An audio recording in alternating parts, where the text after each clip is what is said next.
Olá a todos vocês, olímpicos, um bom dia. Nós vamos começar aqui mais uma aula do Prolímpico.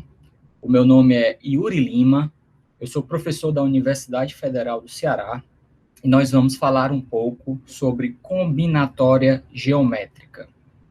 Em primeiro lugar, eu gostaria de dizer mais ou menos o que é a combinatória geométrica antes de exemplificar, por meio de problemas, algumas das técnicas que são mais usadas na combinatória geométrica. Então, a combinatória geométrica, como o próprio nome diz, ela é uma mesclagem entre duas grandes áreas da matemática, e em especial das áreas que são cobertas em Olimpíadas de Matemática, que são a combinatória e a geometria. Em geral, os problemas de combinatória geométrica, eles têm uma roupagem geométrica, por meio de pontos, retas, círculos do plano ou do espaço, porém, a maneira de você prová-los é utilizando combinatória. Então, a roupagem, o contexto é geométrico, mas, em geral, as perguntas são perguntas sobre existência de dissertações, algumas contagens e coisas do tipo. E para provar esses resultados, você acaba se utilizando de ferramentas da combinatória, como, por exemplo, contagens espertas, contagens duplas, outros métodos que utilizam até mesmo noções de geometria, como fecho convexo, projeções, outros métodos que utilizam combinatória, como o princípio do extremo, e vai por aí. Então, como eu mesmo já estou dizendo aqui, algumas das ferramentas, algumas delas são geométricas, outras são combinatórias, mas, em geral, o sabor da prova para esses problemas, ele vem da combinatória, tá? Então, a gente vai ter essa aula hoje, uma aula de aproximadamente 90 minutos, em que eu vou ser um pouco ganancioso e vou tentar passar para vocês a discussão de 7 tópicos que eu acho importantes ao resolver problemas de combinatória geométrica. E a maneira pela qual eu vou exemplificar cada um desses tópicos é resolvendo um problema. Então, o nosso objetivo é resolver 7 problemas, tá? Vocês vão ver que entre um problema e outro, ou, na verdade, depois de passar um enunciado de um problema, eu vou dar um tempo virtual para vocês resolverem, e aí, quando vocês estiverem assistindo o vídeo, vocês podem simplesmente pausá-lo, passar um tempinho pensando, se habituando no problema, às vezes até resolvendo, na melhor das hipóteses, e aí sim, você pode dar o play novamente para continuar o vídeo. Então, eu vou me utilizar de compartilhamento de tela para primeiro mostrar para vocês quem são os 7 tópicos que eu gostaria de discutir. Então, os tópicos, você já deve estar vendo ele aí, né? São princípio do extremo. Muitos de vocês já devem ter ouvido falar, você vai atrás de uma configuração que maximiza ou minimiza algo. Fecho convexo. O que é o fecho convexo de um conjunto de pontos? Nós vamos utilizar essa ferramenta para resolver um problema de combinatória geométrica. Circunferência grande. Aqui, o tópico, o mecanismo de prova está um pouco abstrato. Eu vou ser bem específico na hora que nós formos provar o problema que eu tenho em mente, né, que eu selecionei aqui. O quarto tópico que em geral você vê em geometria projetiva, que é chamado de dualidade. O quinto tópico, o que eu falei até anteriormente, é projeção, como você se utilizar de projeções, no nosso caso, ortogonais, para provar resultados bidimensionais. E os 2 últimos tópicos são tópicos não muito vistos, em geral, no currículo comum de Olimpíadas, mas que a OBM, os professores da OBM já têm apertado essa tecla várias vezes ao longo dos últimos anos. Eles se chamam continuidade discreta, que de fato é uma versão simplificada do conceito que vem de análise na matemática, que é o conceito de continuidade. Então, nosso objetivo é falar desses 7 tópicos. E como nós vamos fazer isso? Nós vamos fazer por meio de problemas que estão aqui descritos aqui embaixo. Então, problemas 1 até 7. E aí eu vou até deixar um problema como exercício para vocês. E para explicar esses problemas, como é que nós vamos fazer? Eu vou colocar o enunciado de cada problema, nós vamos ler o enunciado do problema e depois nós vamos passar para um quadro branco virtual em que eu vou fornecer as ferramentas da prova de cada um desses problemas. Então, o primeiro problema, ele vai tratar do tópico de princípio do extremo. Como é que nós nos utilizamos desse princípio, que é um princípio não apenas em matemática, não apenas em combinatório, mas em matemática em geral, para provar um problema de geometria, como esse aqui, problema 1, que caiu na Olimpíada Americana Universitária chamada Putnam, em 1979, que pede o seguinte: dados 2n pontos no plano, sem ter 3 colineares, n desses pontos são pintados de vermelho e n são pintados de azul. O objetivo é provar que é possível parear os pontos utilizando segmentos, ligando cada ponto vermelho a exatamente um ponto azul, de modo que os N segmentos que nós traçarmos não se cortem, não se cruzam, tá? Então, nós já lemos o problema, agora eu vou passar para o quadro virtual.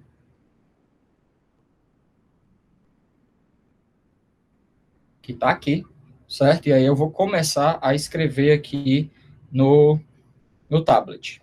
Então, tópico 1.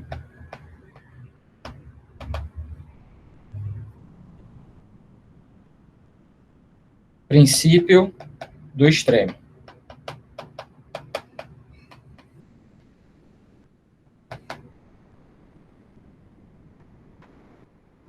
E o problema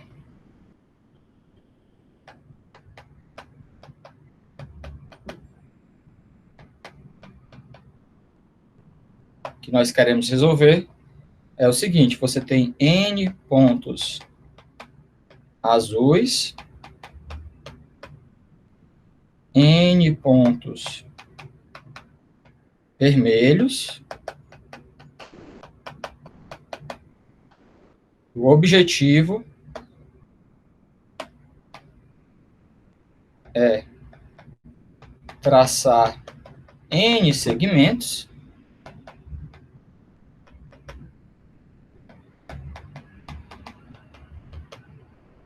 dos azuis para os vermelhos, né?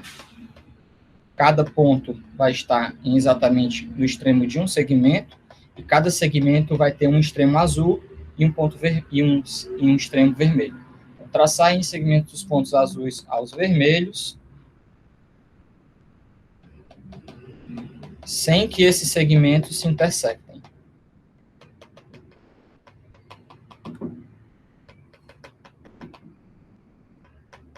Se intersectem. Tá bom? Então, esse é o objetivo. Então, vamos, em primeiro lugar, fazer alguns exemplos para ver como é que a gente pode fazer tais pareamentos. E até para se acostumar com o problema. Então, por exemplo, se eu tenho n igual a 4, eu vou ter 2 pontos azuis, 2 pontos vermelhos, dispostos em alguma posição do plano que eu coloquei aqui, aleatória. E aí o objetivo é traçar 2 segmentos, saindo de pontos azuis para pontos vermelhos, sem que eles se intersectem. Nesse caso, nós temos até 2 possibilidades. Nós podemos traçar esses 2 segmentos aqui, ou nós poderíamos traçar esses 2 segmentos aqui. Qualquer das situações, o resultado estaria provado. O que acontece se nós começarmos a aumentar o número de pontos? Eu vou pular logo para n igual a 8, para ver que a situação ela começa a ficar um pouco mais complicada. Então, nós vamos ter 4 pontos azuis, 4 pontos vermelhos. Pronto. E o objetivo é fazer essas ligações.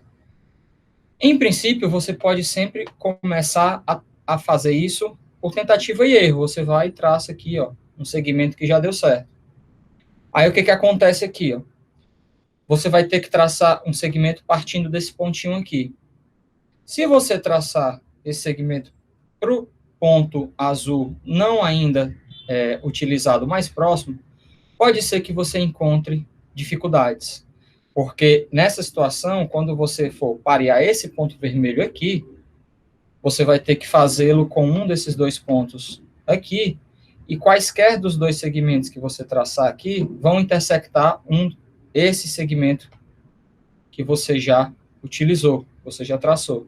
Então, fazer esse pareamento aqui impossibilita a continuação dos pareamentos. Então, a ideia do problema é mostrar que existe uma maneira esperta de fazer esse pareamento que, de fato, permite com que esses N segmentos não se intersectem.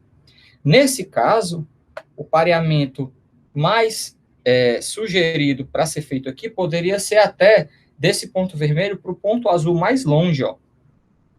Porque aí você poderia depois traçar esse com esse e esse com esse. Tá?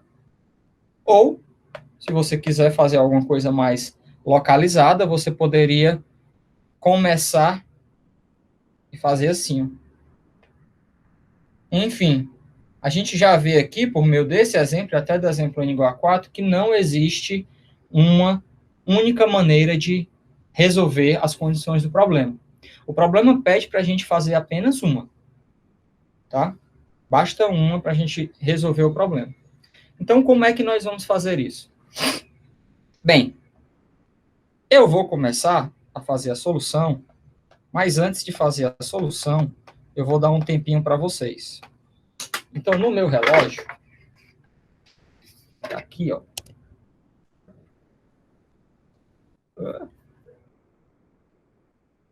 Tá aqui. Tá no minuto 8. Então, eu vou dar 15 minutos para vocês, até o minuto 23, para vocês resolverem o problema. Tá bom? Tic-tac, tic-tac, tic-tac, tic-tac, tic-tac, tic-tac. Opa! Chegou no minuto 23. Então, nós vamos para a resolução. Então, vamos lá para a solução. Então, qual é a ideia da solução? Como eu já disse, é o princípio do extremo, mas o princípio do extremo de qual maneira? Então, para fazer a solução, a gente vai fazer o seguinte, ó. Em primeiro lugar,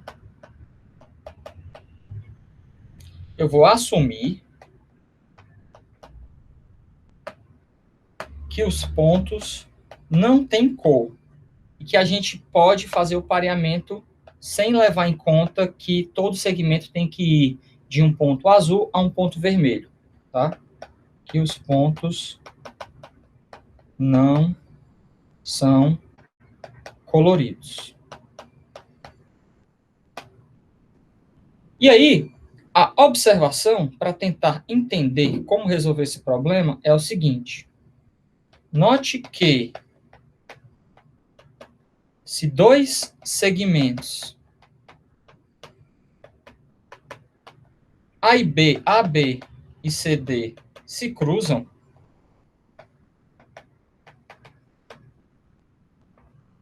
digamos, A, B, C, D, e eles se cruzam, como na figura. Então, sempre que nós encontrarmos dois segmentos que se cruzam, o que a gente pode fazer?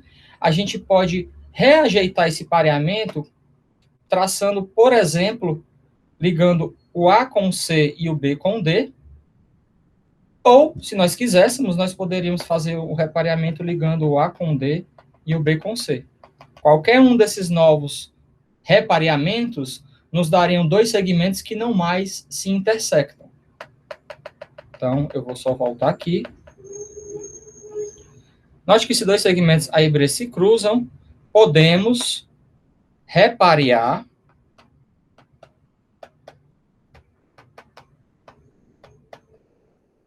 os pontos de modo a destruir essa interseção. Então, no caso aqui, ó, eu tenho até duas possibilidades, né? Sempre tenho duas possibilidades. Eu poderia fazer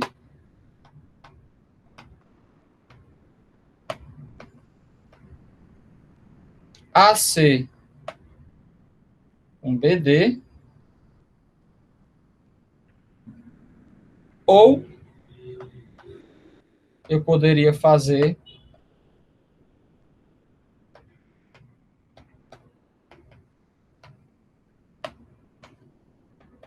AD com BC. Mas, pessoal, qual é o problema quando o que aconteceu? Nós observamos uma maneira muito simples de desfazer, de destruir interseções.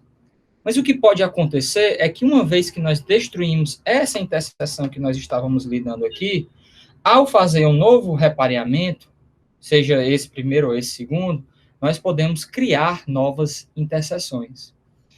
E, a princípio, poderia ocorrer desse processo de toda vida que você destrói uma interseção, você acaba criando outra interseção, esse processo pode ocorrer indefinidamente, de modo que nós podemos, eventualmente, se nós não soubermos argumentar direito, provar que a configuração requerida pelo problema não é obtida. Então, de que modo nós vamos garantir que esse método de destruição de interseções, de fato, tem fim, e, ao fim desse processo, nós chegamos à configuração obtida? Bem, nesse caso, a observação é que, sempre que você faz uma operação dessas, de repareamento em segmentos que se intersectam, a soma dos comprimentos dos segmentos diminui. E por que é que essa soma dos comprimentos dos segmentos diminui? Então, o que é que eu estou dizendo? Estou dizendo que se eu passo dessa configuração aqui de cima, ou para essa, então, a soma dos comprimentos que eu tinha, que no caso de cima era AB mais CD, e passa para ou AC mais BD, ou AD mais BC, essas duas novas somas, possíveis somas, são menores do que a soma inicial. A razão pela qual isso acontece é bem simples de ser provada utilizando a desigualdade triangular. Então, eu vou mostrar aqui, ó, note que cada repareamento diminui a soma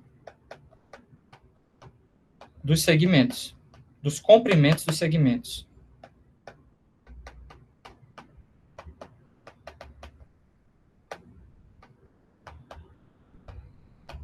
E aí eu vou fazer isso observando só no primeiro caso. Por que é que quando nós estamos aqui com a BCD, em que nós temos esses dois segmentos aqui, AB e CD, e nós passamos para AC e BD, a soma dos comprimentos é menor? Ora, porque você pode observar que AC e BD aqui,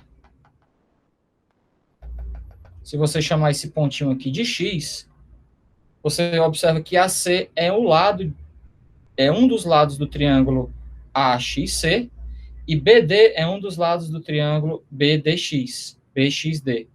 Então, aplicando a desigualdade triangular, você pode concluir que AC é menor do que AX mais CX, e aplicando a desigualdade triangular no outro triângulo, concluir também que BD é menor que BX mais DX. E aí, ao somar essas duas desigualdades, você chega à conclusão que nós queríamos. Então, de modo concreto, AC é menor do que AX mais CX, e BD é menor do que BX mais DX. Então, quando você soma, você conclui que AC mais BD, a nova soma, é menor do que AB mais CD. Então, isso está dizendo que toda vida que você faz a operação, você diminui a soma dos comprimentos dos segmentos. De modo que nós podemos fazer o seguinte: nós podemos, dados os nossos dois N pontos que nós queremos parear, por enquanto ainda assumindo que eles não são coloridos, nós podemos olhar para todos os possíveis pareamentos que existem com esses dois N pontos.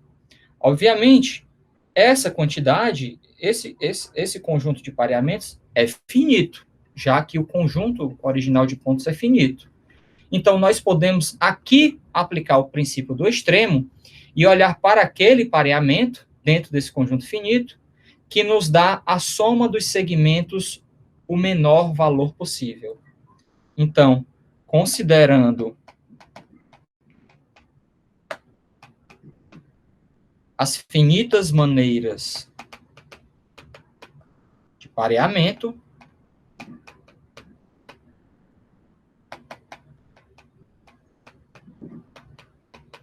selecione aquela que minimiza a soma dos comprimentos dos segmentos.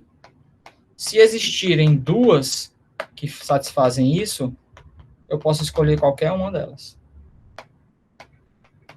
E a afirmação é que se você aplica, isso aqui é uma aplicação do princípio do extremo, né? E uma vez que você faz essa escolha esperta, utilizando o princípio do extremo, a configuração não mais tem interseções entre os segmentos. Por quê? Ora, se ela tivesse interseção entre os segmentos, eu poderia aplicar mais uma vez essa operação de destruir essa interseção, gerando um novo pareamento que tem uma soma dos comprimentos ainda menor do que o mínimo. E aí nós chegamos a um absurdo. Então, esse pareamento satisfaz o problema. Qual o problema? O problema é que nós temos dois N pontos que não são coloridos. O que acontece se nós agora quisermos mostrar o problema original? Então, eu vou botar aqui o problema simplificado, né? Então, para o problema original, o que a gente tem que fazer? A gente tem que fazer algo parecido, porém, mostrar que se nós começamos com dois segmentos que satisfazem as condições do problema, ou seja, partindo de pontos azuis para pontos vermelhos, se dois desses segmentos se intersectam, então nós podemos realizar a operação de modo a gerar mais dois segmentos que não mais se intersectam e também saem de um ponto azul para um ponto vermelho. Então, note que, e aqui eu já vou dizer a resposta, que sempre podemos reparear utilizando segmentos indo de pontos azuis a pontos vermelhos.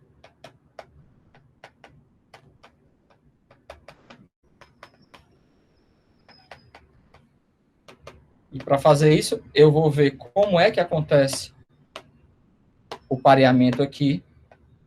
Por exemplo, se nós tivermos esses 4 pontos, como nós tínhamos antes, né? A, B, C, D. E aí nós temos o pareamento aqui, ó, assumindo que os dois segmentos partem de azul e vão para vermelho.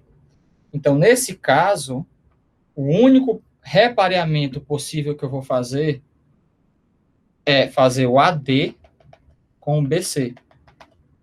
Porque só esses geram dois segmentos que partem do azul para o vermelho. Ora, mas basta que eu tenha um. Tendo um, eu já estou muito feliz, porque eu posso aplicar a operação e aí concluir que essa interseção é destruída. Conclusão, provamos o problema cujo sumário é o seguinte. Primeira observação, sempre que houver interseção entre dois segmentos, eu posso fazer uma operação para gerar novos dois segmentos que não se intersectam mais. Beleza. Observação 2. Essa operação reduz o perímetro do pareamento, reduz a soma dos comprimentos. Logo, eu posso escolher dentre elas a que tem o menor comprimento. Essa que tem o menor comprimento, que existe porque a quantidade de pareamentos é finita, tem que ser feita por segmentos que não se intersectam. Caso contrário, eu diminuiria ainda mais o comprimento dessa configuração. Tá? Então, é assim que nós fazemos a prova com o princípio do extremo. Maravilha! Primeiro problema aprovado. Primeiro problema, gasto muito mais tempo do que eu pensava, então eu vou tentar ser um pouquinho mais rápido nos próximos, tá? Então, qual é o próximo problema e qual é o próximo tópico? O próximo tópico é de fecho convexo. Então, eu vou colocar aqui qual é o problema que nós vamos lidar. Aqui é um problema da Conisul de 1996. Então, tópico. Tópico 2, quando eu voltar para o quadro, vocês vão ver o que eu estou escrevendo. Fecho convexo.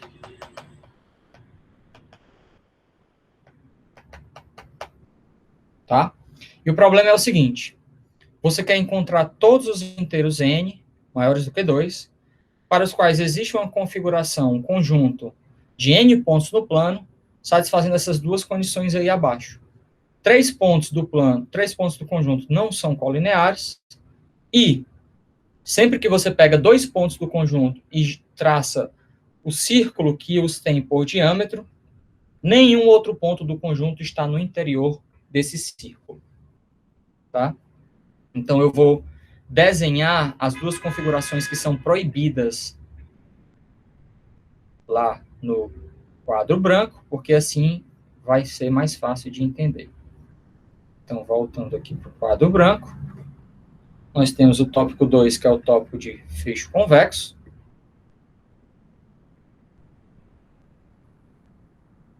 E o problema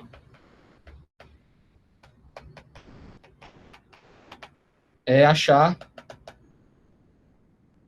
Sn, né, com n pontos, achar todos os n's para os quais essa configuração existe, sem que a primeira condição é que você não tem 3 pontos colineares, e a segunda condição é que se você pega 2 pontos do conjunto e traça a circunferência que os tem por diâmetro, nenhum outro ponto está no interior do círculo. O ponto pode estar sobre a circunferência, mas nenhum vai estar aqui no interior do círculo. Então, sem que isso e isso não valem. Tá? E aí, pessoal, como é que nós vamos resolver esse problema? A gente tem que aprender a interpretar as condições que o problema nos diz.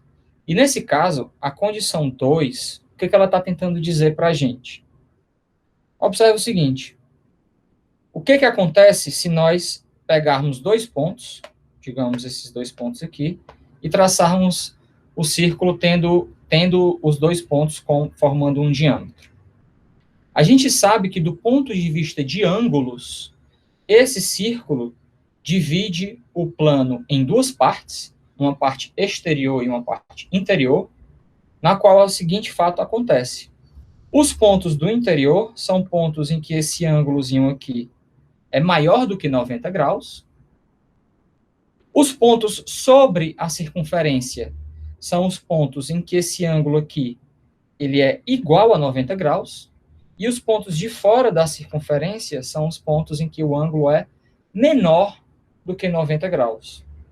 Então, o que a condição 2 está nos dizendo é que todos os ângulos formados por 3 dos pontos do conjunto são menores ou iguais a 90 graus. Então, 2 implica que se A, B, C estão em Sn, então o ângulo ABC é menor ou igual a 90 graus. Tá? E é aqui que a ideia de fecho convexo vai nos ajudar. O que é o fecho convexo? Bem, fecho convexo, a maneira mais fácil que você tem de entender é você fazer o seguinte. Bem, o fecho é um fecho convexo de um conjunto de pontos, no caso mais fácil, tá? E para entender como é que você o gera, você pode imaginar que esses pontos aí, eles estão sobre uma mesa e eles são pregos colocados sobre a mesa. E aí você tem um elástico bem grande, que você abre o elástico de modo a englobar todos os pregos, e aí você solta o elástico. Pá. Quando você solta o elástico vai se contrair, e aí ele vai fazer um formato nos pregos que aparentemente estão mais fora, da região mais fora dentre os que você marcou, dos pregos que você marcou. Pois bem, essa figura que é formada, esse polígono que é formada a partir desse elástico esticado e depois solto, é o que nós chamamos de fecho convexo. Então, eu não vou escrever uma definição formal, eu só vou ficar com a definição informal, que nesse caso aqui, desse exemplo, como é que fica? Eu vou pegar o elásticozão e quando eu soltá-lo, ele vai formar um pentágono.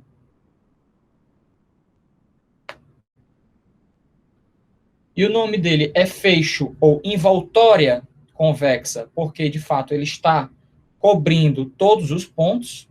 E o nome convexo vem do fato de que realmente o polígono que é formado é um polígono convexo. Certo? E por que que um polígono convexo é bom? Bem, porque a gente sabe, em particular, quem é a soma dos ângulos internos do polígono. Então, é isso que vai nos ajudar aqui no problema. Por um lado, o problema está requerendo que todos os ângulos formados sejam menores ou iguais a 90, e, em particular, todos os ângulos internos do polígono, que é o fecho convexo. Por outro lado, sabendo a quantidade de pontos que o fecho convexo possui, nós sabemos exatamente qual é a soma dos ângulos desse fecho convexo. Então, é a partir daí que nós vamos obter uma condição necessária para esse tal desse valor n que nós estamos querendo encontrar. Então, o fecho convexo tem essa noção aí, que é muito mais fácil de explicar por meio do elástico. Mas no nosso caso, o que vai acontecer?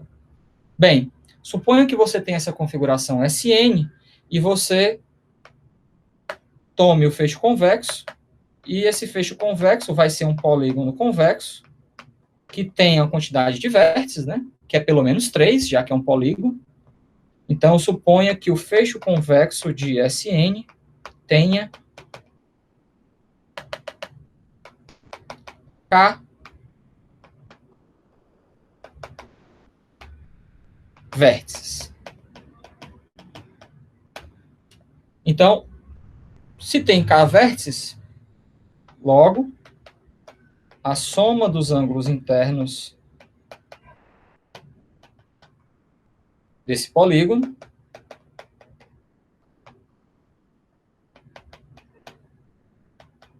é 180 vezes K menos 2.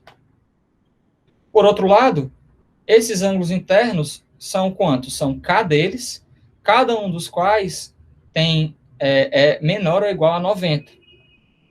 Então, pela condição 2, tal soma, eu vou chamar essa soma de S, tá? Então, a soma S dos ângulos internos desse polígono. Então, por 2, a gente tem que o S, ele é uma soma de K números, cada um dos quais menor ou igual a 90. Então, S é menor ou igual a 90 vezes K. E daí, a gente já tem, então, que 90K é menor ou igual que 180 vezes K menos 2. Como o N é maior que 2, o K também é maior que 2, então eu posso aqui, de fato eu nem precisava disso, mas eu posso cancelar aqui o 90, para concluir que o K é menor ou igual que 2 vezes K menos 4, ou seja, que o K é menor ou igual que 4. Ou seja, se o tal do conjunto SN existe, então o fecho convexo dele ou é um triângulo ou é um quadrilátero. Então, a gente tem que analisar os dois casos. Então, caso 1, vou aqui para cima.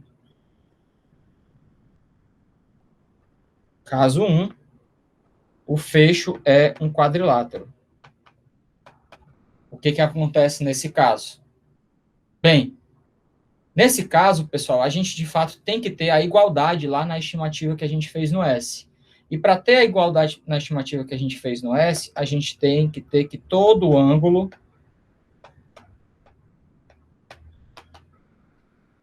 do fecho é igual a 90 graus, senão a igualdade não vale.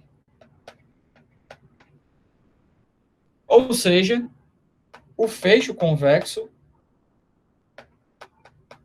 é um retângulo.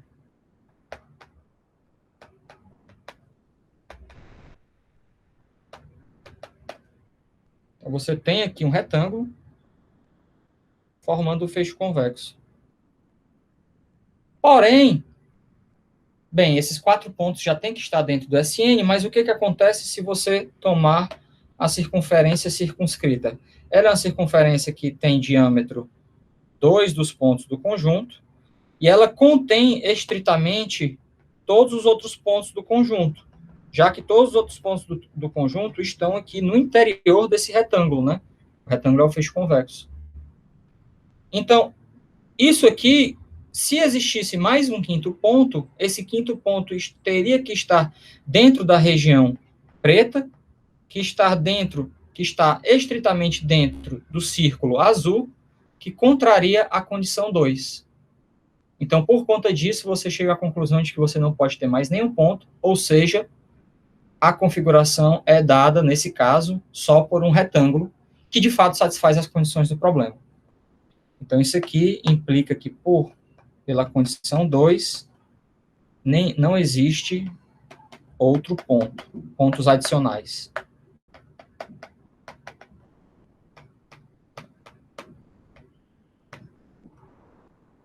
Então, resta analisar o caso 2, que é quando o fecho convexo é um triângulo.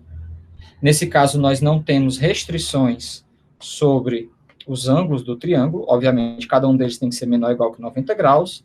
Mas, novamente, nós podemos observar que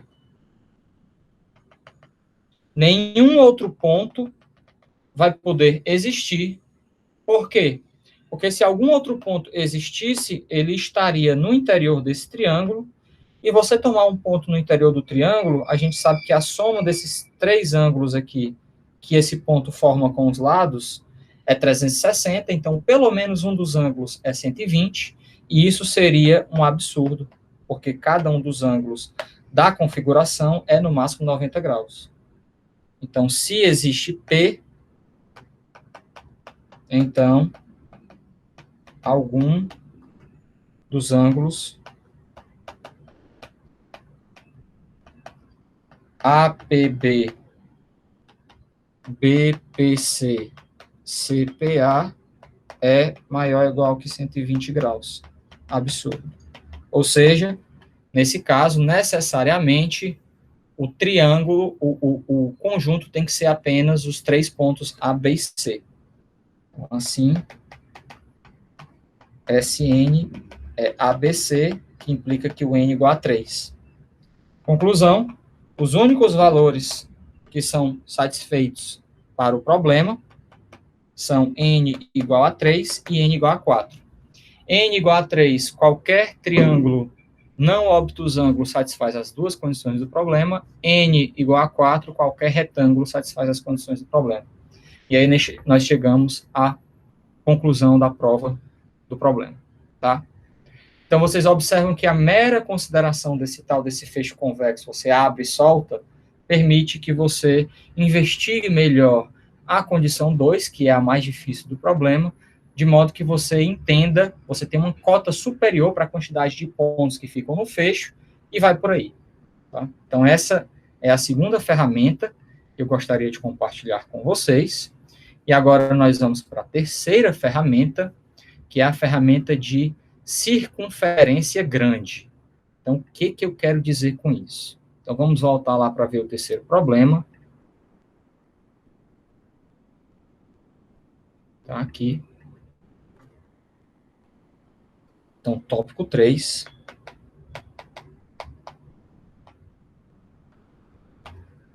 Opa. Circunferência grande.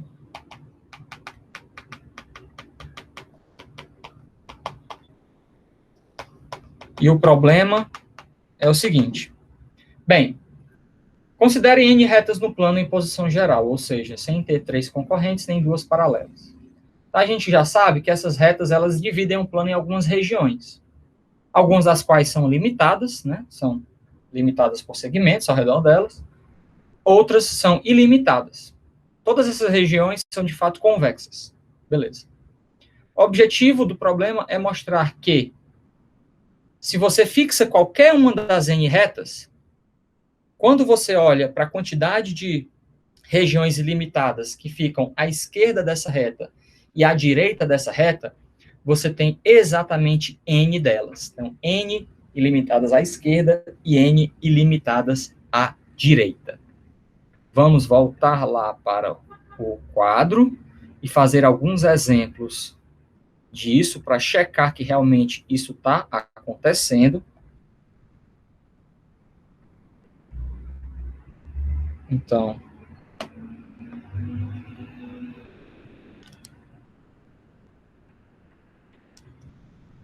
tá aqui, pronto. O problema do tópico 3, que é o problema 3. Vamos fazer o caso que nós temos, por exemplo, 3 retas. Vamos lá, tem 3 retas. Bem facinho. Posição geral, elas têm que ser assim, né? Então, quem são as regiões ilimitadas aqui? Bem, nesse caso, são todas as regiões de fora, com a exceção desse triângulo aqui. E nós observamos que para qualquer reta, por exemplo, se eu pego essa reta vermelha, então 3 das regiões ilimitadas ficam à esquerda da reta, essa e essa, e 3 regiões ilimitadas ficam à direita da reta, essa e essa. E isso vale para qualquer reta. Então, se você considera outra reta, por exemplo, essa reta aqui, ó, você vai ter 3 regiões limitadas e ilimitadas à direita e 3 regiões ilimitadas à esquerda. Certo? E, pessoal, isso vale qualquer que seja o número de retas, qualquer que seja a reta que você escolhe dentre as N retas que você traçou. Então, deixa eu traçar aqui agora, fazer um exemplo para 4. 4, a situação fica assim, né, mais ou menos. E aí, independente da reta que eu escolha, eu vou escolher, por exemplo, essa aqui,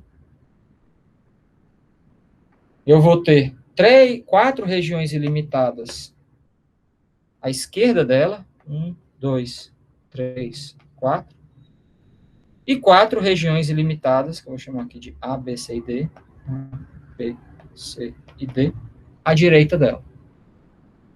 Então, que mágica é essa? Por que é que isso realmente está acontecendo? Vou só marcar aqui no outro exemplo. É aqui que a gente vai utilizar essa ideia estranha de circunferência grande. E o que é a ideia estranha de circunferência grande? Imagine que você tenha essas retas e você tenha miopia. Então, quando você tem miopia, é como se você estivesse olhando as retas parecem muito longe, né? E as interseções delas parecem ser todas a mesma coisa. Então, se você tem miopia, ou se, uma outra interpretação, se você está olhando essas retas de muito longe, você não consegue ver as interseções entre elas. E a única coisa que você vê, então, olhando de longe, A única coisa que você vê é um monte de retas, como se elas estivessem se intersectando no mesmo ponto. E, de fato, cada um desses setores vai representar uma das regiões ilimitadas da configuração inicial. Então, intuitivamente, o que acontece? Eu posso identificar as regiões ilimitadas só olhando para a configuração de bem longe. As regiões ilimitadas vão estar associadas a esses setores. E, de fato, se eu tenho essas retas que vão se intersectar em um único ponto, se eu estiver olhando bem longe, eu vou ter N setores à direita de cada reta e N setores à esquerda de cada reta. Então, essa interpretação de você estar olhando bem longe realmente parece fazer sentido para justificar essa configuração que nós estamos comprovando aí nesses dois exemplos. Bem, essa é a intuição, porém, para formalizar isso, o que significa estar olhando de bem longe? Significa várias coisas, dentre as quais, uma das maneiras é você fazer o seguinte: digamos que, para olhar de bem longe, eu olho para todas as interseções das retas e eu considero uma circunferência que contém todas essas interseções. Ou seja, eu pego uma circunferência bem grande, e aí está a noção de circunferência grande, de modo que todas as interseções de duas retas estejam dentro dessa circunferência. Então, eu vou apagar esse olhando de longe e eu vou botar o seguinte. Considere uma circunferência grande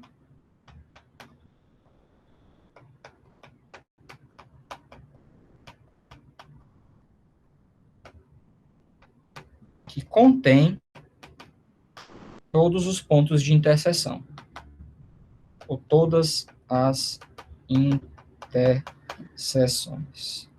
Pessoal, desculpa, eu não dei 15 minutos para vocês pensarem no problema 2 e no problema 3, né? Então, para esse problema 3, eu vou dar meia hora, tá? Então, aqui no meu relógio, ó, tá no 12, e eu vou dar meia hora a partir de agora, tá? Tic-tac, tic-tac, tic-tac, tic-tac, tic-tac, tic-tac. Opa, dei a meia horinha. Então, vamos seguir. Vamos lá. Considera uma circunferência grande que contém todas as interseções. Então, eu peguei aqui as retas, né? E aí eu vou traçar essa circunferência. E o que ela me ajuda? Ela me ajuda justamente na detecção de regiões ilimitadas. Do mesmo modo que quando você está olhando de longe, cada setor vai representar uma região ilimitada, aqui, cada arco definido por essa circunferência vai estar associado a uma região ilimitada. Por exemplo, essa região ilimitada aqui está associada ao arco que eu acabei de desenhar. Essa região ilimitada verde aqui está associada ao arco aqui que eu acabei de desenhar. Então, a observação é que, note que há uma bijeção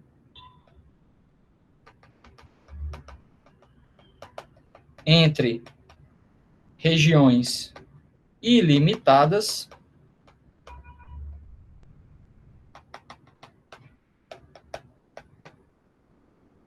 e arcos na circunferência, definidos, claro, pelas N retas.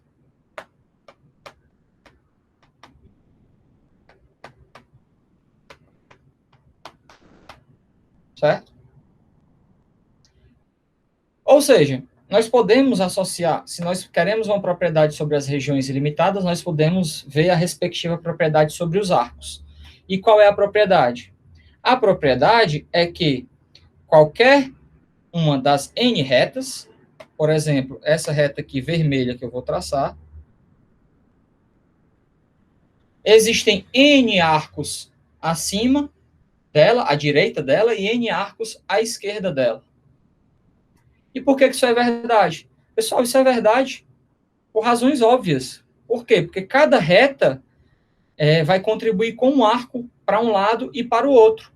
Já que essa reta, ela tem que intersectar a reta que eu fixei no interior da circunferência. Então, realmente, ela define aqui, nesse caso, ela define 4 arcos. 1, 2, 3, 4 arcos à direita e 1, 2, 3, 4 arcos à esquerda. Um arco para cada outra reta, né? Bem, você vai ter, nesse caso, mais n menos 1 retas, então ela vai definir n menos 1 pontos de cada lado. E se você tem um arco dividido por n menos 1 pontos, é porque você tem n arcos. Então, essa observação, essa objeção, em que você identifica as regiões ilimitadas por meio de arcos em uma circunferência grande, faz com que o problema seja resolvido. Então, há uma objeção entre regiões, e cada reta possui, cada reta define duas regiões na circunferência, cada uma delas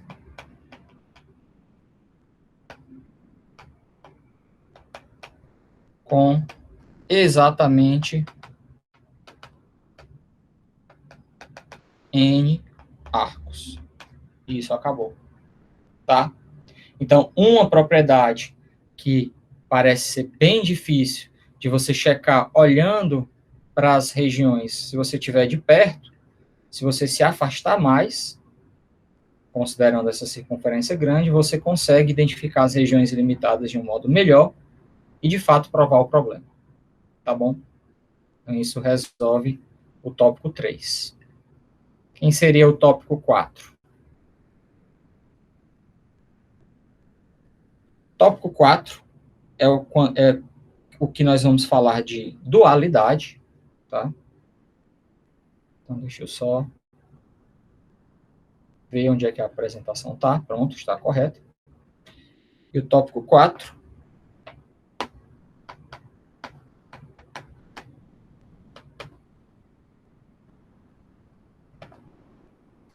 pronto, está aqui.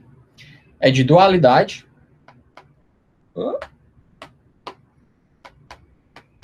E esse problema é mais estranho. Esse problema diz o seguinte: diz que você tem aí uma esfera unitária, raio unitário, e você marca arcos de grandes círculos. Então, o grande círculo são os maiores círculos que você pode traçar nas esferas, né? São definidos por planos que passam pelo centro da esfera, e você marca alguns arcos. Cada arco tem um comprimento. Você sabe que a soma total dos arcos é menor do que π. E o objetivo é mostrar que você consegue encontrar algum plano passando pelo centro da esfera, ou seja, de fato, algum grande círculo da esfera, que não intersecta nenhum dos arcos marcados. Vixe, Maria.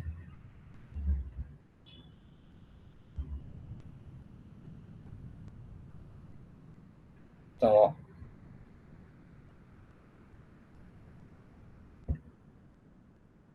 Então, a minha figura não vai ficar muito bonita, mas o que são grandes? Aqui está a esfera. Grandes círculos, por exemplo, é um desses que eu desenhei, então você marca alguns arcos.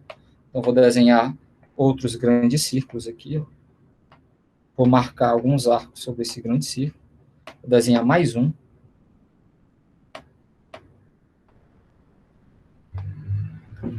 Vou desenhar um arco aqui.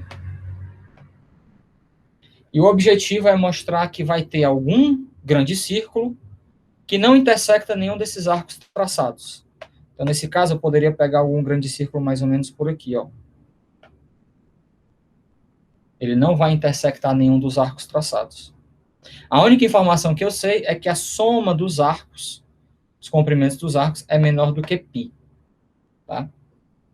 E aí, como é que a gente vai utilizar a ideia de dualidade?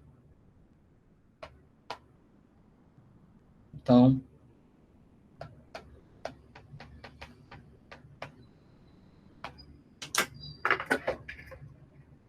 37 minutos.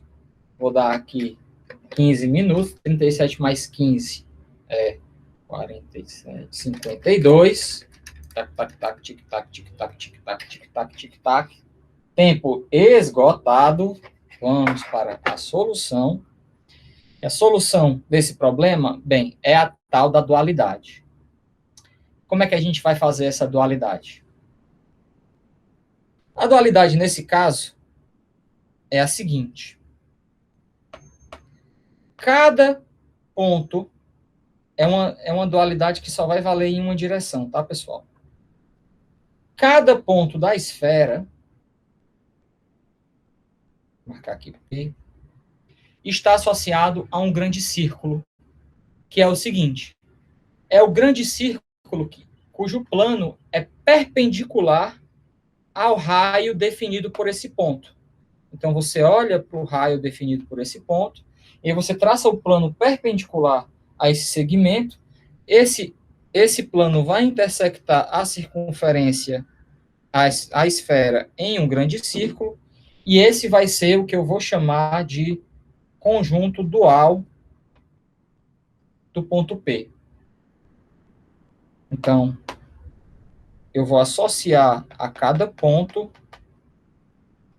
um grande círculo, P chapéu, que é o único perpendicular a o segmento OP, onde O é a origem, tá? E eu disse que isso não é totalmente uma dualidade, porque eu posso associar o dual como grande círculo, mas eu não posso voltar. Que seria voltar a cada grande círculo associar um ponto. E por que eu não posso fazer isso? Porque cada grande círculo, na verdade, está associado a dois pontos, ao P e à sua antípoda. Porém, é fácil de observar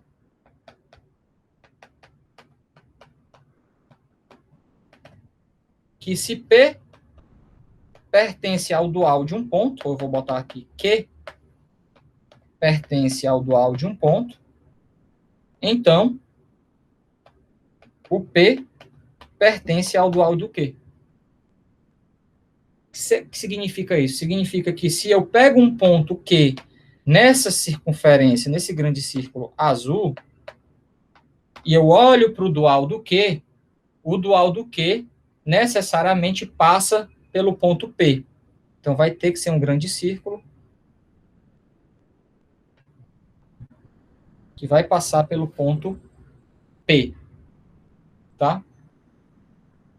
E essa única propriedade de dualidade nos garante que, reciprocamente, se você pega um ponto P que não está no dual, então o Q não está no dual do P. Certo? Ou seja, incidência e não incidência é uma coisa que passa, que é uma relação que a dualidade funciona bem para passar de um lado para o outro. Se você está atrás de um grande círculo, aqui em cima, que não intersecta nenhum desses arcos, você, na verdade, está atrás de um ponto P que não pertence a nenhum dos grandes círculos duais associados a todos os arcos, justamente por essa dualidade. Então, para resolver o problema, logo, basta encontrar P que não está na união dos duais dos arcos.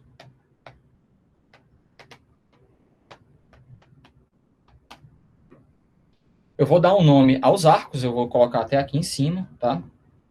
Chamar os arcos de A1, A2, AN. Eu sei que a soma dos comprimentos deles é menor do que π. Então, se o P não pertence a nenhum dos duais dos pontos dos arcos, e aí o dual dos pontos dos arcos eu vou colocar assim. Então, se ele não pertence a essa união,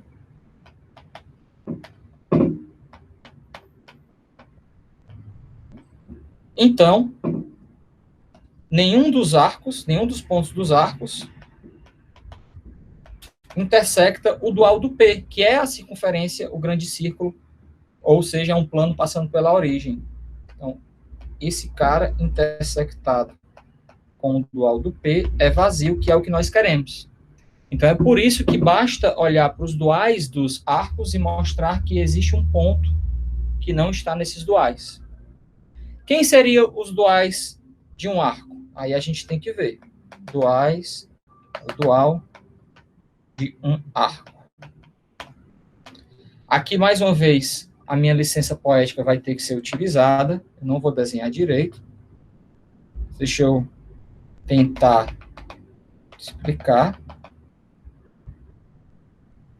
Se eu tenho um arco aqui, eu vou até colocar um arco aqui na posição mais fácil. Os duais, pessoal, vão ser todas as circunferências que passam.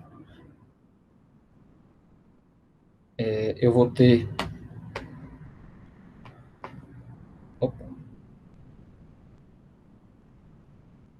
A figura tá feia. Deixa eu ver como é que eu faço isso. Ah, tá. Pronto, assim.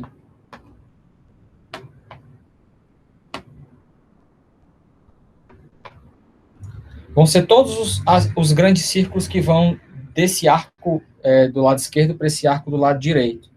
Então, vai dar alguma coisa que vai começar desse grande círculo aqui, ó. É assim mesmo? É. Desse grande círculo aqui até esse grande círculo aqui. Passando por todos esses carinhas aqui do meio.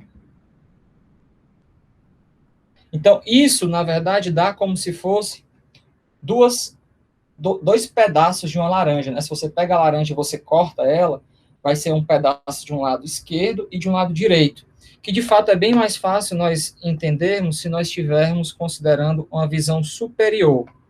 Então, se eu fizer uma visão superior da esfera, eu vou ter aqui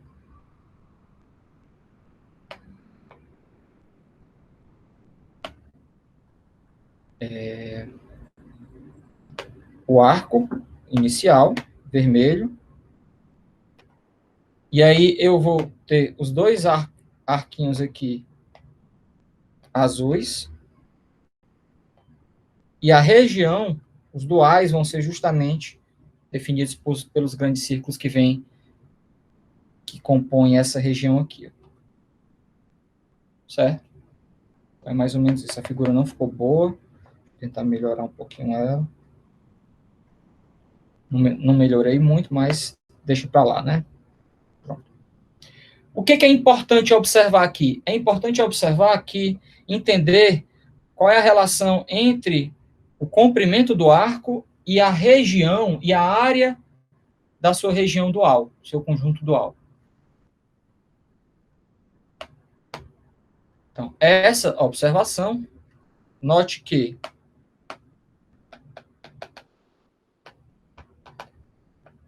se A tem comprimento L,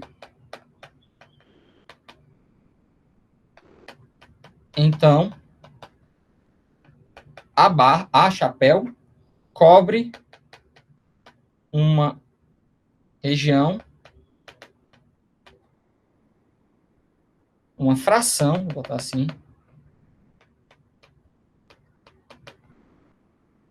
aqui é L sobre π da esfera.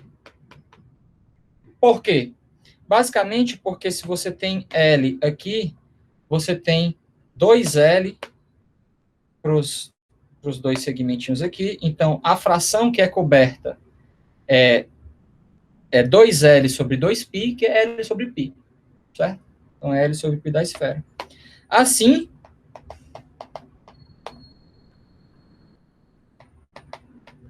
essa união aqui, bem, pode existir interseção, então ela cobre uma fração de, no máximo,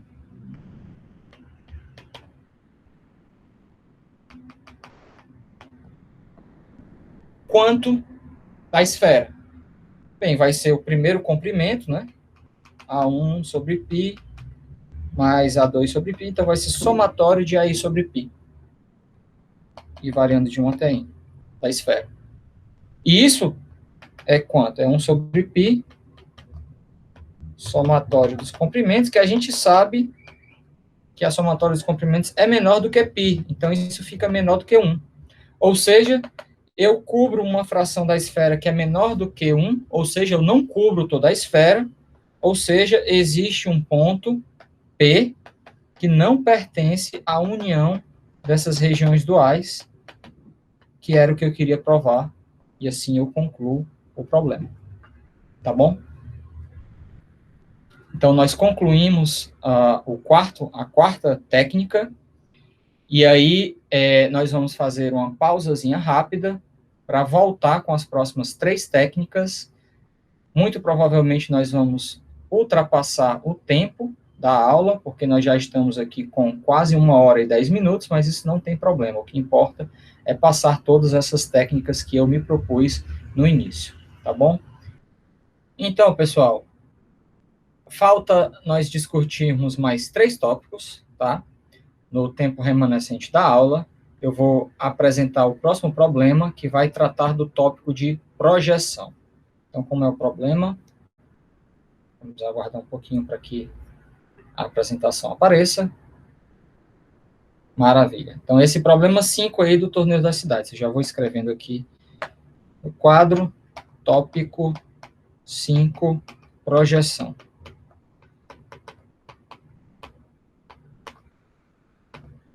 E ele diz o seguinte: ele define uma noção de quase centro de simetria. O que significa dizer que um ponto P é um quase centro de simetria de um conjunto finito de pontos no plano? Significa que você pode selecionar um dos pontos do conjunto, retirá-lo, e aí, do que sobra, dos pontos remanescentes do conjunto, esse P é um centro de simetria. Ou seja, se você tem um ponto no conjunto M, você tem um ponto no conjunto M menos A, né, nesse complementar, se somente se a antípoda, o simétrico desse ponto com respeito ao ponto P, também está no conjunto M menos A. E o objetivo do problema é determinar o maior número possível de quase centros de simetria. Aqui nós poderíamos tomar o M como sendo um conjunto com a quantidade qualquer, contanto que seja finita, de pontos. O objetivo é entender o maior número possível de quase centros de simetria. Então vamos lá, vamos voltar para o quadro, vamos ver alguns exemplos de quase centros de simetria, justamente para entender melhor esse conceito. Quadro, aqui.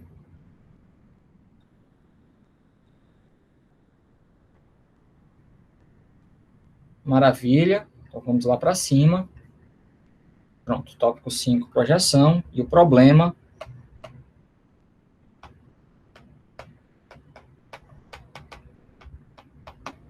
é dos quase centros de simetria.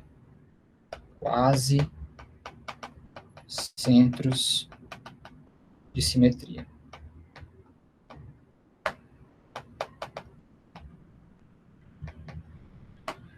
Então, vamos fazer um caso em que o conjunto M é um triângulo.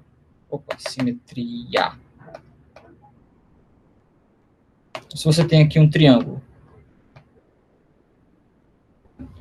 Aqui eu afirmo que todos... eu tenho exatamente 3 quase centros de simetria. Por quê? Quem são, de fato? Eles são os 3 pontos médios dos segmentos.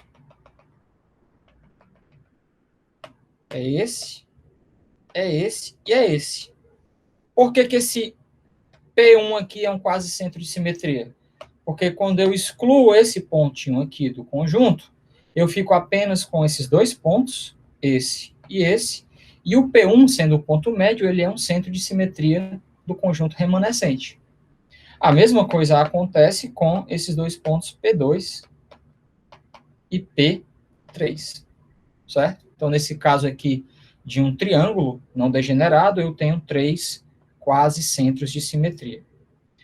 Um outro exemplo aqui que é um pouco mais estranho. Se eu tiver 5 pontos, assim, em que esses 4 primeiros pontos aqui à esquerda, A, B, C e D, formam um paralelogramo. Se eles formam um paralelogramo, e eu vou desenhar mais realista, então eu sei que o ponto médio das diagonais ele é simétrico com respeito aos vértices, né? Um lado outro para o outro.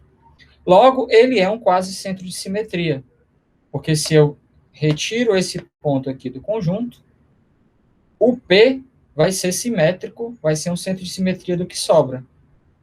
O C é simétrico o C e o B são simétricos com respeito a P, e o A e o D também, certo? Então, nesse caso aqui, esse P é um quase centro de simetria. Observe que o quase centro de simetria, ele não precisa estar contido no conjunto. Eu tenho um conjunto, e aí eu vejo o total máximo de quase centros de simetria. Qual é a quantidade, qual é essa quantidade máxima, independente da configuração? Ou existem configurações que façam com que essa quantidade de quase centros de simetria seja bem grande, seja arbitrariamente grande, eu sempre tenho uma limitação máxima independente do total de pontos. Nós vamos ver nesse problema que nós temos, de fato, uma limitação máxima independente do total de pontos, e nós vamos ver qual é a limitação máxima. Eu vou dar 15 minutos para vocês, né? Aqui no meu relógio, estamos no minuto 20. Então, tic-tac, tic-tac, tic-tac, tic-tac, tic-tac, tic-tac, tic-tac, tic-tac, tic-tac, tic-tac, tic-tac, tic-tac, tic-tac, tic-tac, até o minuto 35. Então, vamos lá à discussão da solução. Como é que nós vamos fazer essa solução? Pessoal, de um modo ingênuo, nós poderíamos fazer o seguinte: se o conjunto M possui N pontos, então ele tem no máximo N quase centros de simetria. Por quê? Porque para cada ponto que você tira, você vai ter um conjunto, e aí esse conjunto tem no máximo um quase centro de simetria. Então essa cota é uma cota que, em princípio, parece ser uma cota boa. Você pode começar a tentar gerar conjuntos de N pontos com N quase centros de simetria, porém isso não é possível, tá? Eu afirmo que essa quantidade não pode ser arbitrariamente grande a depender de N. E a maneira que nós vamos fazer é entender o caso simples que todos os pontos sejam colineares.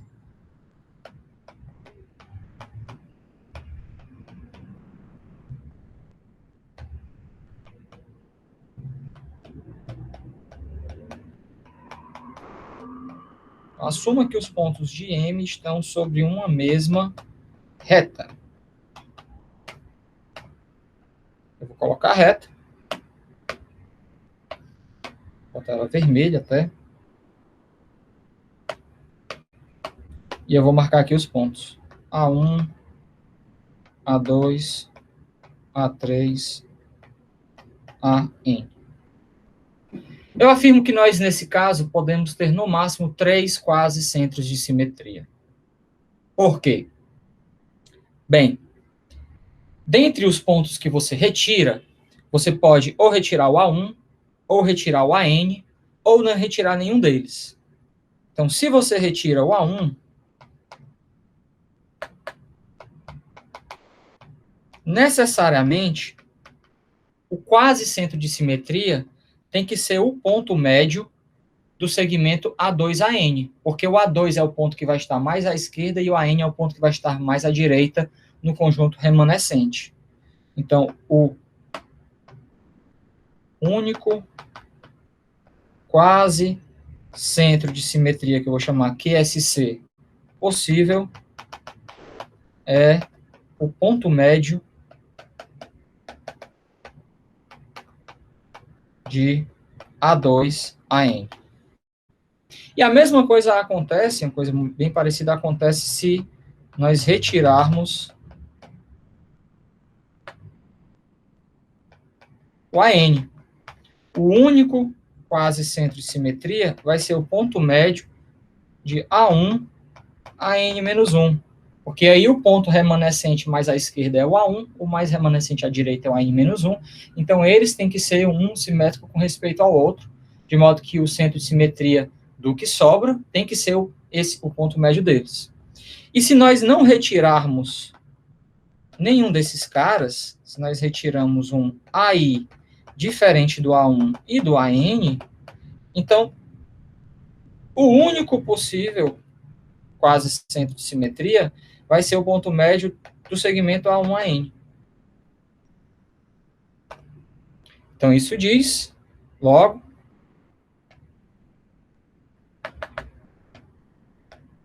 temos, no máximo, 3 quase centros de simetria. Tá? Vou deixar como exercício para vocês checarem que você consegue ter 3 exatamente. Basta colocar esses pontos igualmente espaçados sobre a reta. Vamos lá. Qual é o objetivo agora? Nós fizemos um caso particular em que todos os pontos estão sobre uma mesma reta. Se os pontos não estão sobre a mesma reta, se eles não são colineares, poderia acontecer de, eventualmente, nós termos mais de 3 quase centros de simetria. O que nós queremos mostrar é que isso não pode acontecer. Então, a maneira aqui é reduzir o caso geral, que é o caso de pontos não colineares, ao caso particular que nós já entendemos, que é o caso de pontos colineares. E para fazer isso é que nós nos utilizamos da projeção. Porque projeção nos permite pegar uma figura bidimensional e a transformá-la em uma figura unidimensional. Então, no caso geral,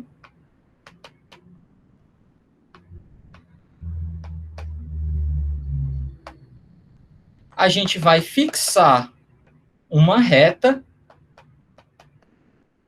L e projetar. Eu vou projetar aqui ortogonalmente. Projete M, o conjunto, né? Ortogonalmente sobre em L. Então, eu tenho o meu conjunto inicial de pontos no plano. Eu tenho alguns quase centros de simetria associados a esses pontos. E o que eu estou dizendo aqui é que eu vou aplicar uma projeção. Ou seja, eu vou fixar uma reta. Deixa eu botar ela mais afastadinha aqui. Uma reta. E aí eu vou traçar a projeção de todos os pontos, gerando um novo conjunto que eu vou chamar de M-til.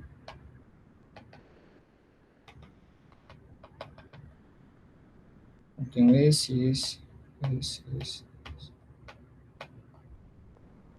Certo? Vou botar aqui, ó.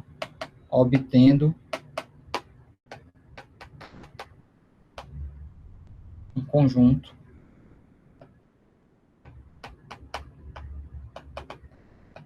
M-til contido em L. O M-til aqui é o conjunto vermelho. E qual é a grande observação? A grande observação é que se P... Tá ruim a posição. Se P é um quase centro de simetria para M, então sua projeção Eu vou colocar tudo em azul para ficar mais fácil de ver. P-til é um quase centro de simetria para M-til. Então, fato, se P é quase centro de simetria de M, então P-til é quase centro de simetria de M-til. E, pessoal, isso é quase verdade, já que a gente está falando de quase. Por quê? Porque, infelizmente, a projeção poderia colapsar 2 pontos. Se eu tivesse, por exemplo, outro ponto bem aqui, ó, a projeção dele ia dar esse mesmo pontinho vermelho aqui. Então, nós temos que ter esse cuidado. E para ter esse cuidado, não é muito difícil. Por quê? Porque isso só aconteceria se nós escolhêssemos uma direção para L que seja perpendicular à direção de um dos segmentos traçados pelos pontos, definidos pelos pontos. Então, basta que eu escolha a reta L em uma direção que não seja perpendicular a nenhum desses segmentos traçados. Esses segmentos traçados são em número finito, eu tenho uma quantidade infinita de direções para escolher, então basta eu escolher qualquer uma delas, tá? Então, eu vou adicionar isso aqui, ó. Então, escolha L não perpendicular aos segmentos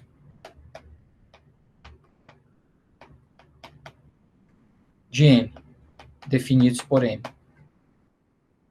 E aí, nesse caso, esse fato realmente é verdade. E isso diz, então, que a quantidade de quase centros de simetria de M parece ser limitada pela quantidade de quase centros de simetria de M-til. E aí, aqui também, eu preciso ter um pouco de cuidado, porque eu preciso fazer com que também os quase centros de simetria não sejam projetados em um mesmo ponto.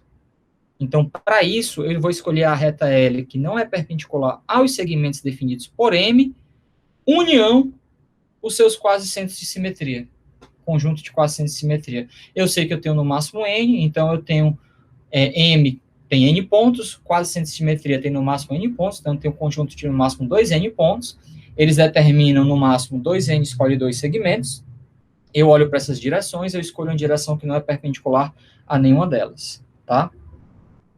Então, isso aqui, L não perpendicular aos segmentos definidos por M e seus quase centros de simetria. Então, vou só botar aqui, I quase centros de simetria. E assim, essa condição aqui vai valer, tá?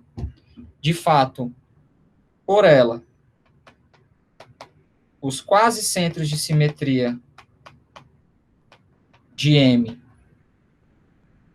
vão ser menores ou a quantidade de quase centros de simetria, nesse caso vai ser igual à quantidade de quase centros de simetria de M-til, que eu acabei de mostrar na parte inicial do problema, que é 3. Ou seja, eu mostrei que todo conjunto, seja ele sobre uma reta ou não, ele tem no máximo 3 quase centros de simetria. Deixa eu só botar isso aqui bonitinho, né? De M-til, que é menor ou igual que 3. E resumindo como é que nós fizemos isso, nós tratamos primeiro o caso dos pontos colineares, depois, por meio de uma projeção esperta, e a esperteza está em escolher ela, de modo que as projeções de todos os pontos envolvidos na nossa construção, ou seja, os N pontos iniciais e todos os quase centros de simetria do conjunto, elas não coincidam, essas projeções, e isso mostra, então, que existe uma bijeção entre os quase centros de simetria do M e os quase centros de simetria da projeção, e na projeção a gente já sabe a limitação. Então, isso resolve o problema, tá? Isso conclui o 5º tópico. 6º tópico, e aí nós já estamos nos direcionando para a parte final da aula, porque os 2 últimos tópicos são parecidos. O 6º tópico é continuidade discreta. E eu não vou nem voltar para o PDF, porque eu sei exatamente qual é o problema que nós temos que provar aqui. O problema é assim. Deixa eu só olhar aqui rapidinho. Pronto. O problema que nós vamos utilizar a continuidade discreta para mostrar é o seguinte. Considere 2n pontos no plano, posição qualquer, tá? Objetivo: mostrar que existe uma reta,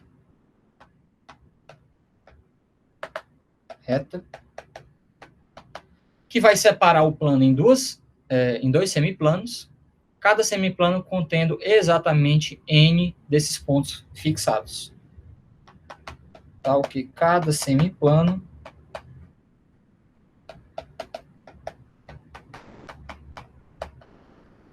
tem exatamente, ou contém, né, exatamente n dos pontos dados.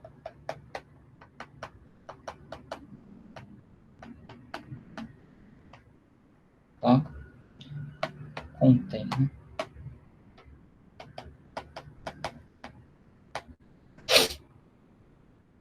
Então, por exemplo, vou colocar aqui uma quantidade de 10 pontos. 1, 2, 3, 4, 5, 6, 7, 8, 9, 10. Então, eu quero uma reta que separe esse conjunto em 5 pontos de um lado e 5 pontos do outro. Eu poderia, por exemplo, traçar essa reta aqui, ó. Pá.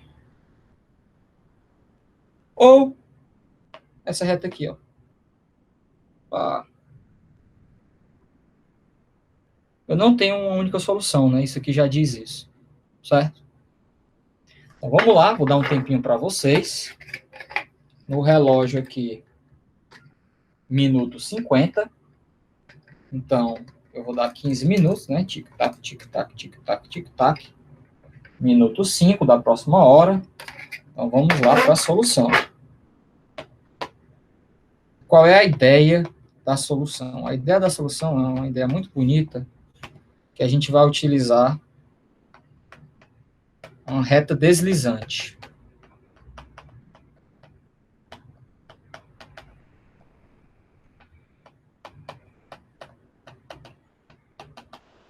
E o que significa isso?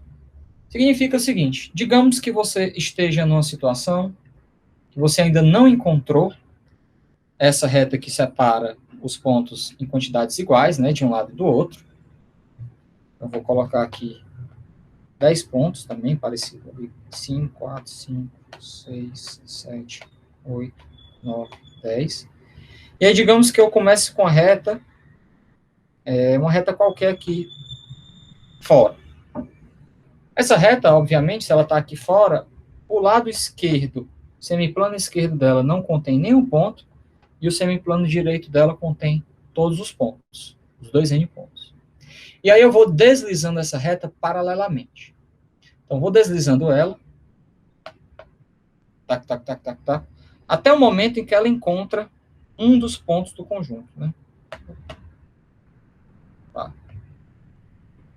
E aí, se eu deslizar ela um pouquinho mais para a direita, o que vai acontecer? À esquerda dela eu vou ter um ponto, e à direita dela eu vou ter 2n menos 1 pontos. Então, eu já diminui essa diferença entre pontos à esquerda e à direita. E eu posso continuar fazendo isso, até que eu vou encontrar um segundo ponto. E aí, se eu deslizar um pouquinho mais, à esquerda eu vou conter 2 pontos, à direita eu vou conter 2n menos 2 pontos.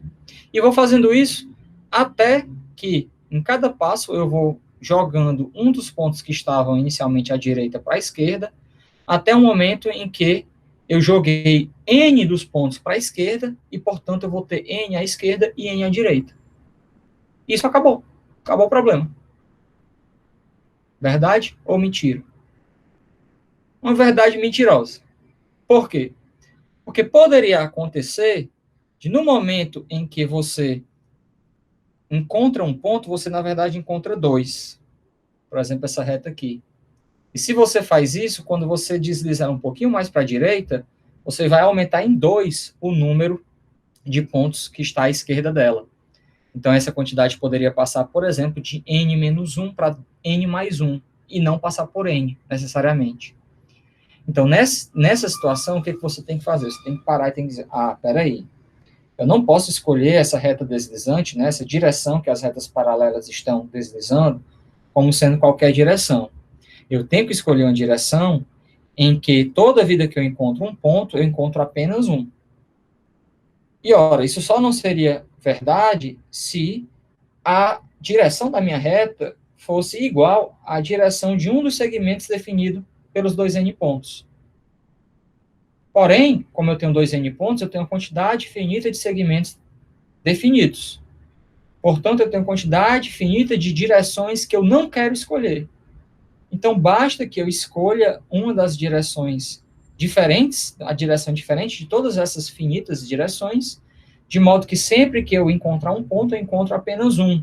E aí, esse processo de deslizar a reta vai começar a jogar só um ponto da direita para a esquerda por vez. De modo que, necessariamente, eu vou ter que chegar em um momento que eu encontro n pontos à esquerda e n pontos à direita.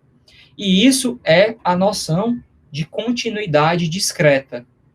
Discreta porque eu estou adicionando apenas um ponto por vez, da direita para a esquerda, e continuidade porque eu estou indo continuamente a ter 0 pontos à esquerda, até no final, se eu realmente levasse essa reta até para o lado direito aqui, ó, a ter 2 n pontos à esquerda. Então, essa primeira reta tem 0 pontos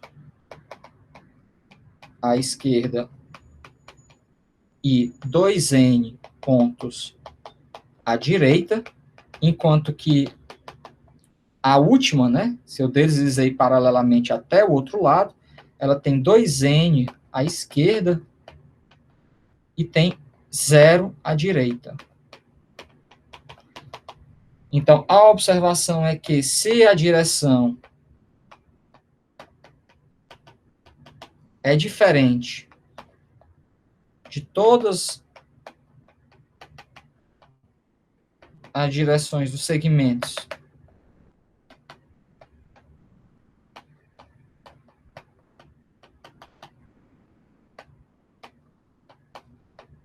definidos pelos dois n pontos,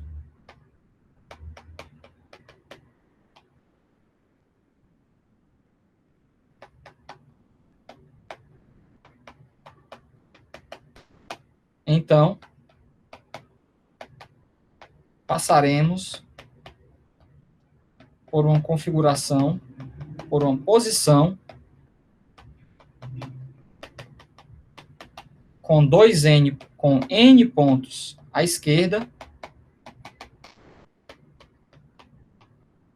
e se tem n à esquerda, eu tenho n à direita, né?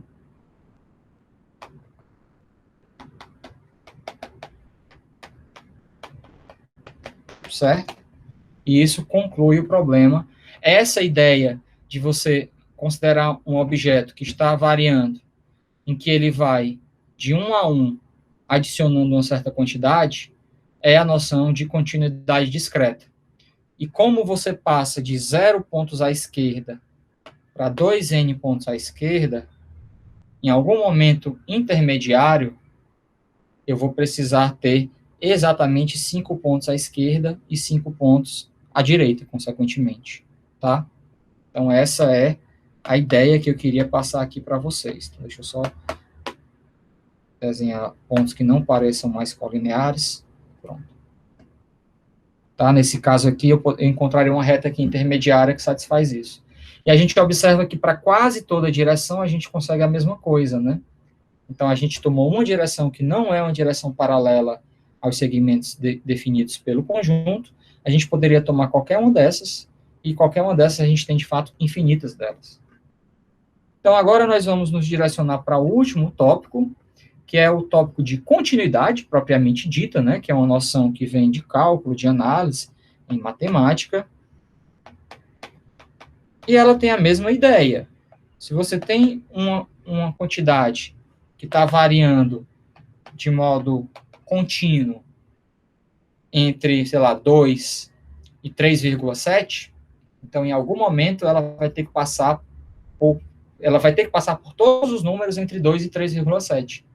Então, por exemplo, ela passa por π, em particular.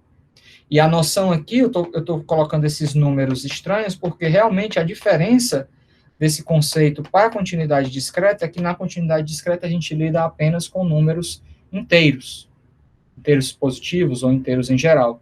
Já na continuidade, a gente lida com quaisquer números reais, tá? E qual é o problema nesse caso? Eu também sei qual é o problema aqui, o enunciado do problema decorado, então eu vou explicar para vocês. O problema considera duas regiões no plano convexas. Você tem aqui uma região aqui, você tem aqui outra região que eu vou traçar de vermelho. Aqui. Opa, tá feio. Tá? Isso. E isso. Bem, mostrar que existe uma reta que corta esses dois conjuntos em regiões de áreas iguais. Ou seja, tanto para esse conjunto azul, a área azul acima da reta e abaixo da reta é igual, é a metade da área total, e tanto para o vermelho também acontece o mesmo. Então, mostrar que existe reta cortando cada conjunto, eu vou chamar esse conjunto aqui de C1 e esse de C2, C1 e C2 em partes iguais, cada um deles na metade, partes de áreas iguais.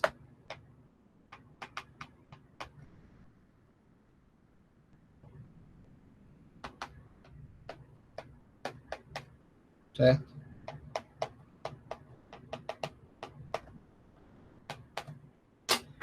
Aqui no meu relógio está no minuto 15. Então, tic-tac, tic-tac, tic-tac. Chegamos no minuto 30. Acabou o tempo. Vamos resolver a última questão. Só. Pronto. Se ele está feio, deixa eu só deixar ele mais bonitinho. Pronto, melhorou. Então, qual é a ideia, pessoal? Eu vou, de fato, utilizar essa liberdade que eu tenho no problema anterior para encontrar várias candidatas, várias retas candidatas a serem essa reta aí que nós estamos atrás. Então, em primeiro lugar, o que eu vou fazer? Eu vou posicionar os conjuntos de um modo parecido a em cima, mas eu vou colocá-los, por simplicidade, separados por uma reta vertical, em que o primeiro... Vou até traçar os eixos coordenados aqui para ser mais fácil, tá? Em que o primeiro conjunto está aqui à esquerda, no segundo e terceiro quadrantes, e o segundo conjunto está aqui à direita, no primeiro e quarto quadrantes. E o que eu vou fazer? Eu vou fazer a mesma observação do problema anterior, só que agora a continuidade que eu vou usar, a noção que vou ter que passar por todos os valores intermediários, vai ser uma noção que vai lidar com todos os números reais e não apenas com os inteiros. Então, eu vou fixar uma direção, por exemplo, eu vou fixar a direção vertical. Vou traçar aqui a direção vertical aqui. E eu vou primeiro estar só preocupado em usar essa direção vertical para dividir o primeiro conjunto em duas regiões de mesma área. Como é que eu faço isso? Eu começo a pegar essa reta vertical e a deslizá-la paralelamente. Ela vai começar, em algum momento, a intersectar o conjunto. E ela vai intersectar o conjunto. E tem um momento que ela tem que intersectar o conjunto justamente na metade, digamos por aqui. Por quê? Porque nesse processo dela passar da esquerda para a direita do conjunto, inicialmente, ela deixa uma região 0 do lado esquerdo do conjunto, do seu lado esquerdo, uma região do conjunto Inicialmente, no seu semiplano esquerdo, ela não intersecta o conjunto, então o conjunto tem uma área zero nesse semiplano esquerdo, e no final, todo o conjunto está contido no semiplano esquerdo, então toda a área está do lado esquerdo. Então a área do conjunto inicialmente não tenho nada do lado esquerdo, no final eu tenho tudo, então intermediariamente eu tenho que passar pela metade, certo? Então é isso aqui, essa aqui é a posição pela metade. Então, isso vale para essa reta vertical. Mas, na verdade, vale para toda reta. Toda direção. Desculpem. Se você fixa uma direção, você pode deslizar essa direção de uma posição que não intersecta o conjunto a uma posição que intersecta, passando até uma nova posição que não intersecta do outro lado. E, intermediariamente, essas retas deslizantes têm que ter uma posição em que o conjunto está particionado em áreas iguais. Então, essa argumentação, de fato, vale para toda direção. Então, para toda direção V, existe uma reta LV de inclinação paralela a V, né? Que divide C1 em partes de mesma área. Áreas iguais. Ou seja, eu tenho vários candidatos para ser a reta que eu vou escolher. Para cada vetor V, para cada direção V, que aqui eu posso escolher direções variando, sei lá, qualquer ângulo, né, do círculo, 0, 2π,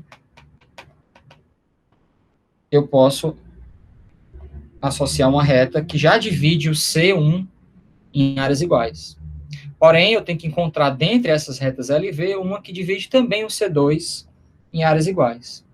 Mas observe o que acontece com essas divisões no processo em que eu vario agora o V. Então, primeiro eu fixei um V e variei a reta. Para cada direção eu achei uma reta. Agora eu vou variar o V. Então, note que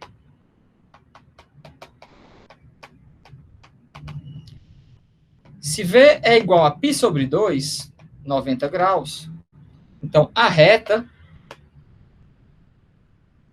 ela é vertical. Se ela é vertical, ela deixa o conjunto C2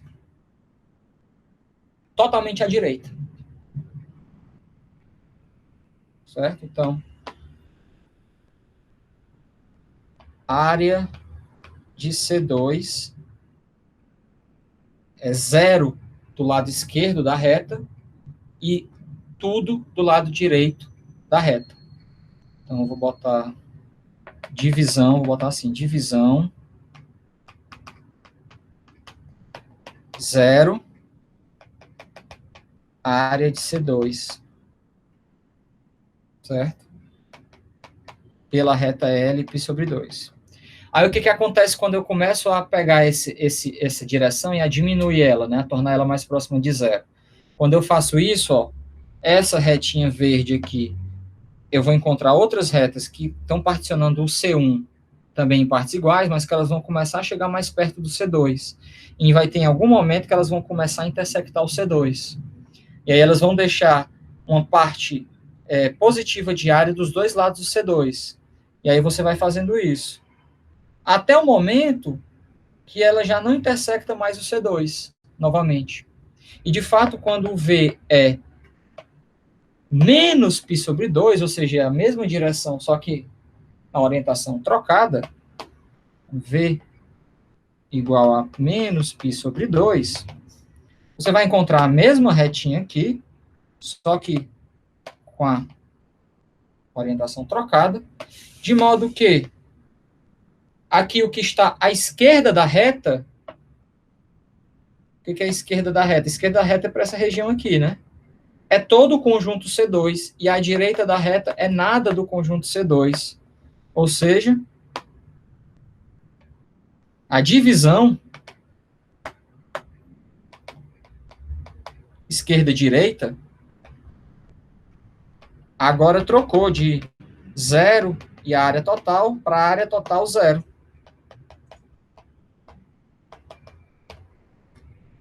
Conclusão?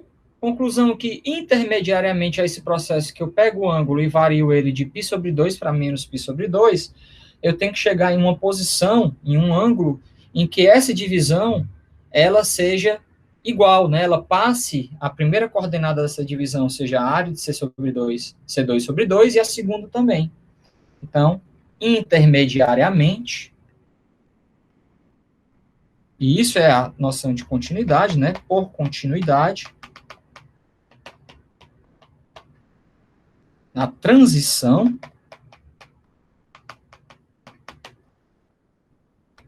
de π sobre 2 a menos π sobre 2, encontramos uma divisão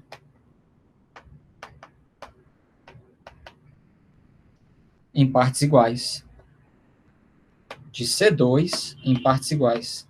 E aí, como eu já, em partes de áreas iguais, né, sendo mais formal, e como todas essas retas já dividem um C1 em partes de áreas iguais, eu concluí o problema.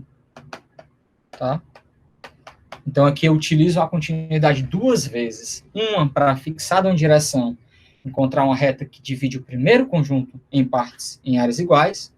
A outra para, agora, ao variar os ângulos, eu começo a variar as retas que eu encontrei, e essas retas começam a varrer o segundo conjunto, de modo que, intermediariamente, elas também vão dividir o segundo conjunto em áreas iguais.